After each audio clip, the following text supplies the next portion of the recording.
నన్ను విడువక నాతో వస్తున్నా బరువక దీవిస్తానన్నా, విడువక నాతో వస్తున్నా దీవిస్తానన్నా.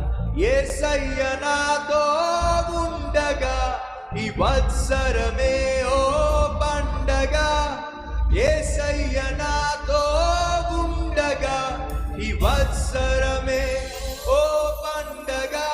అందరూ లేచి పడదాం ఈ పాట పాడుతూ, చప్పట్లు కొడుతూ.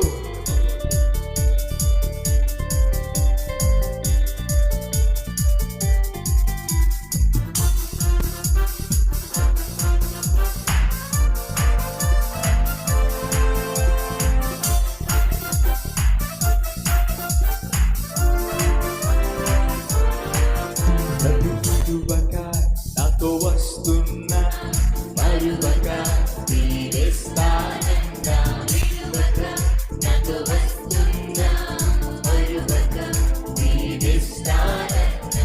యేసయ్య నాతో ఉండగా వత్సరమే ఓ పండగ. యేసయ్య నాతో ఉండగా వత్సరమే ఓ పండగ. హల్లెలూయా హల్లెలూయా హల్లెలూయా హల్లెలూయా హల్లెలూయా హల్లెలూయా హల్లెలూయా హల్లెలూయా. నన్ను విడువక నాతో వస్తున్నా మరువక దీవిస్తానన్నా, విడువక నాతో వస్తున్నా మరువక దీవిస్తానన్నా.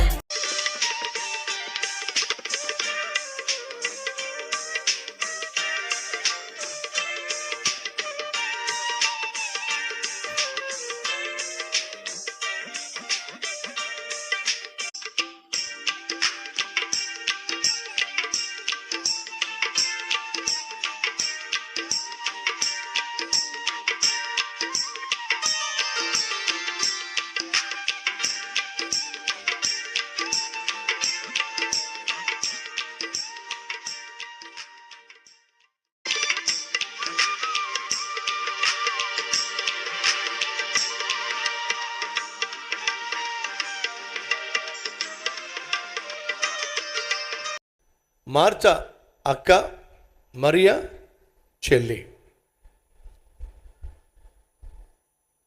యేసుక్రీస్తును మార్త తన ఇంటిలోకి చేర్చుకుంది. మరియా యేసు పాదాల చెంత కూర్చొని ఆత్మీయ పాఠాలు నేర్చుకుంది.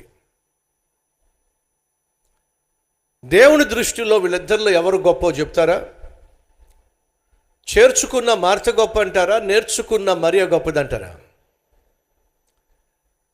దేవుని చేర్చుకుంటే సరిపోదు.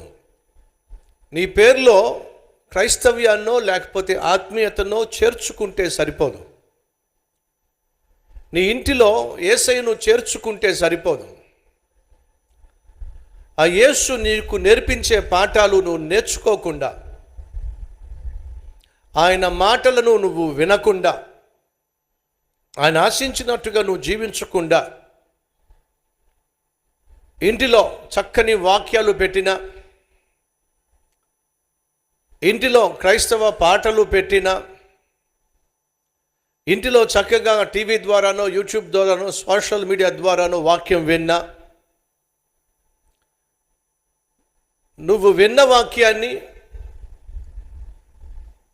విధేయత చూపించకపోతే, నేర్చుకోవలసిన పాఠాలు నేర్చుకోకపోతే, నీ జీవితంలో నువ్వు దేవునికి దగ్గరగా చేరడం సాధ్యము కాదు. మార్త యేసుని తన ఇంటిలోకి చేర్చుకుంది. యేసు వచ్చినప్పుడు సాధారణంగా ఆయన మాటలు వినడానికి, ఆయన వాక్యం వినడానికి ఆ ప్రాంతంలో ఉన్నవాళ్ళు పలోమంటూ వచ్చేసేవాళ్ళు.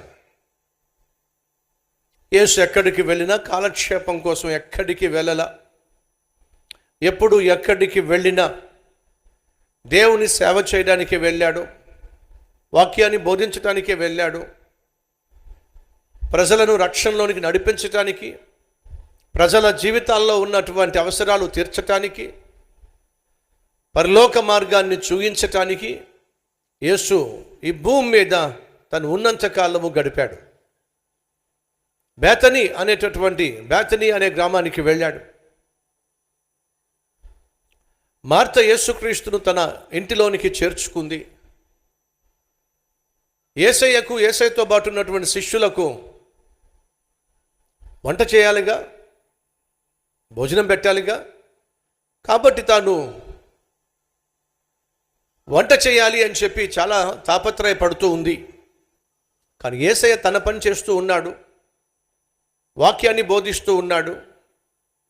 అలా వాక్యాన్ని బోధిస్తున్నప్పుడు మరియా యేసయ్య పాదాల చెంత కూర్చొని ఆయన అందించేటటువంటి సందేశాలను జాగ్రత్తగా విని నేర్చుకుంటుంది.